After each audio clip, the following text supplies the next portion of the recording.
Ah, the joys of covering a Canadian team in the NHL. This is awesome because earlier this morning I published a video that I recorded last night talking about a whole bunch of Montreal Canadiens news and updates and comments made by people in the organization, in, out, around, every in-between crack. But that was outdated because that was from last night. This morning and into the afternoon we had ourselves even more Montreal Canadiens talk, and this is great because I get to make another video talking about the Habs and all things Montreal. Starting out with the biggest news of the day, that Kent Hughes has announced that the Montreal Canadiens have exercised a 2-year option on Martin St. Louis' contract. So, he is under contract for the next 3 seasons, meaning that this is not going to be the final year of MSL. Beautiful. Is this a contract signing?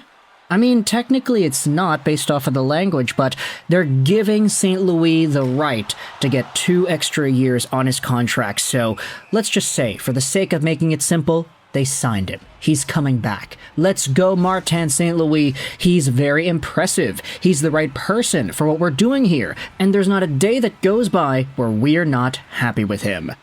And yeah, I gotta go out there and agree, Mr. Jeff Gorton. We said it in the video earlier today, but Martin St. Louis is the perfect guy to help this team grow, help them progress, help them develop. Who cares about the bottom 5 finish? That's not what's important here. The fact is, the players in the team are getting better. The players on the team buy into St. Louis' system. They like this guy. They respect this guy. He is doing wonders. And it's not even just Martin St. Louis whom we're going to be talking about in terms of the executive side. I wanted to go back over to the subreddit because there were a few extra comments made by different folks in the organization. This is what Kent Hughes said about Martin St. Louis.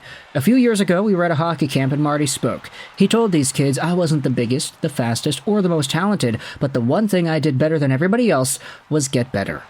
I think he brings that same mentality to coaching. And if the Montreal Canadiens young guys, if the Canadiens smaller guys can inhabit some of that same mentality, improve better than everybody. Doesn't matter if you're bigger, doesn't matter if you're smaller, doesn't matter if you're faster or slower, whatever, you gotta be better. That is not really the right way to phrase it, I think. You gotta get better.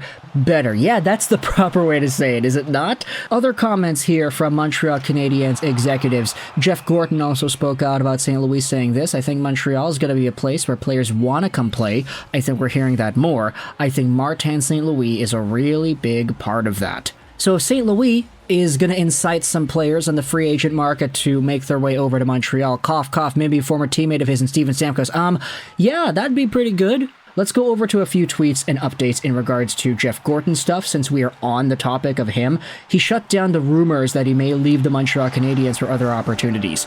I'm here, I'm happy, I love Montreal, I love this organization. Jeff Molson has been unbelievable to us, and winning a Stanley Cup in Montreal is all I think about. So, sorry, Columbus, sorry any other team that's looking to get their foot in the door of Jeff Gorton and his services, but the Montreal Canadiens, they're home. At least for now. Let's go over some of the other tweets here, talking about some Montreal Canadiens transactions. The Habs have loaned Justin Barron, Logan Mailloux, Josh Waugh, and Jaden Struble to the Laval Rocket. Waugh also has been cleared to return to play. So, right away, we had seen this earlier with the Detroit Red Wings. They sent down ZAR and Simon Edvinsson. The Montreal Canadiens, their opponents in the final games of the season, are doing the same thing.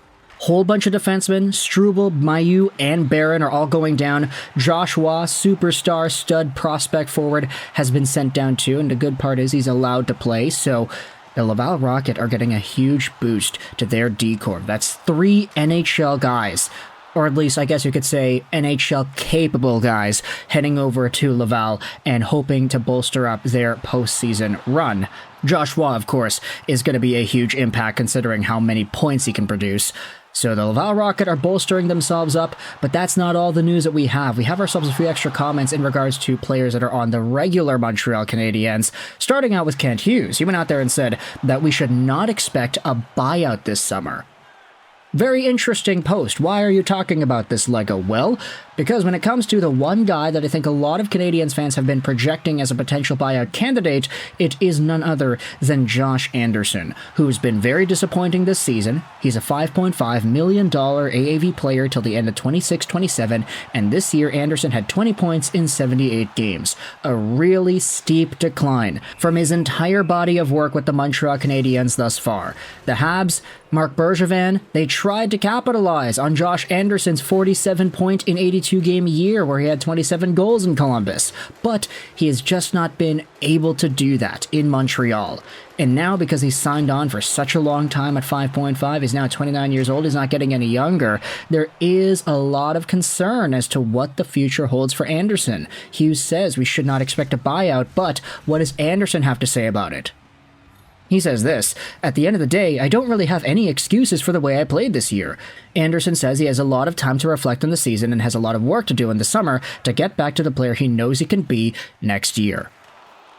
And this is one of the things that I think NHL athletes should get a little bit more credit for, being able to say, yeah, I sucked, but a lot of NHL players, especially in this situation, are going to say, yeah, no, I can come back next year, I'm going to be better. They believe it. They have a full confidence in themselves that they can come back and they can rebound, which is great, because for guys like Josh Anderson, look, I don't know how anybody else other than Josh Anderson can look at this body of work and have any hope for the future. If there's at least one person out there that believes in Josh Anderson's ability to bounce back, it better be Josh Anderson. And that is what we're gathering based off of these comments over here. So, look, for the sake of the Canadiens, it is better if Anderson improves. It is better if he gets better. Could take a little bit of inspiration from Martin St. Louis. There are also a few other things that I wanted to talk about with the Canadiens like this. Cole Caufield. It's been announced by the Montreal Canadiens that he will wear the Stars and Stripes for Team USA at the 2024 IIHF World Championship. So Caufield is going from the Canadiens to the Americans, playing for Team USA. And the interesting thing about this is that Trevor Zegras also confirmed that he'll be playing for Team USA earlier today as well, which makes this entire conversation that we had talked about the other day all the more interesting. The Canadiens do have a huge opportunity with Cole Caufield and Trevor Zegras being able to play on the same team once again. Cole, get some conversations going. It's not tampering if you're friends, right? So Cole Caufield heading over to the World Championships, that's going to be great to see. Also, when it comes to Canadiens' top point producers, we had ourselves a conversation had by Mike Matheson. This is what he said about Lane Hutson earlier this morning. "I think Lane makes our team a lot better, and I'd like to think that I do that too," Mike Matheson said, who had 62 points while averaging over 25 minutes a game against the best players in the world. He rightly laughed off the idea that both he and Hutson couldn't coexist on the same blue line. So as we had talked about in the video a few days ago when Hutson initially got called up, I was kind of concerned what the roles would be, because if you had Hutson and Matheson both doing the same thing on the power play, who's going to get the most minutes? Matheson, of course, has been very good this season, but because Hutson is here, do you want to give him that opportunity? The Gargoyle goes out there and says, just give Hutson the top power play. It'll open up a lot more for Caufield and Slafkovsky than Matheson can up there. This will allow Matheson's minutes to be managed a bit better, where his offense is more impactful for 5-on-5 play. And then there's the idea, why could they just not have two defensemen on the power play, but we'll save that conversation for next year. Mike Matheson was also asked about the risk that he and Lane Hutson must play with to access the highest end of their respective skill sets. I see it. I see the way people talk about me sometimes, and it's frustrating. But I've said before, if everybody just shot the puck off the glass, we wouldn't win a single game. You have to be able to have some players that are going to change the game sometimes, and you can't just do that without risk. You definitely don't want to go out and just be riverboat gamblers. That's not a good way to win either. I think learning to play a certain way depending on what's going on in the game, time on the clock, who you're on the ice against, who you're on the ice with, all that comes into play for sure. But you have to be able to make plays. And no, it's not great when it doesn't go your way, but I think you just have to realize that there was a lot more that went into it than just off the whim, I'm going to try this.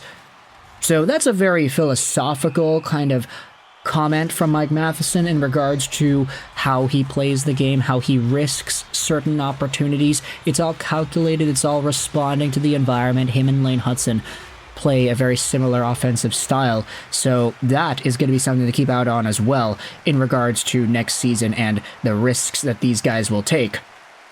But one more funny thing that I wanted to talk about before we end off this video, it's also about a Canadiens defenseman. Chris Weidman has called out the media for a false retirement report. Yesterday we had some news that Chris Weidman, Montreal Canadiens LTIR guy, was going to retire, but he went out there and said, no, apparently people have kind of jumped the gun here. I've not officially retired. With that, the St. Louis native who last suited up for a game in April 2023 admitted that a serious back injury had put his future as a hockey player in jeopardy. This is kind of an ongoing thing. I'm still working through the rehab process. I'm going to try my best to continue and move forward. It's definitely a lot of question marks. You don't know what the future holds, but I've been fighting my entire career, and it's something that I will continue to do. So, for now, let me know your thoughts in the comment section below about Martin St. Louis getting re-signed by the Canadiens to a 2-year extension beyond this season. What are your thoughts on Jeff Gorton sticking around with the Canadiens? What are your thoughts on the Habs sending these guys down to Laval? What are your opinions about Kent Hughes not buying out Josh Anderson? What are your thoughts on Cole Caufield heading over to Team USA? What are your thoughts on Lane Hudson and Mike Matheson? And what are your thoughts on Chris Weidman not retiring? I told you this was going to be a packed video. Let me know your thoughts in the comment section below. I hope you enjoyed this video. 99 and bye.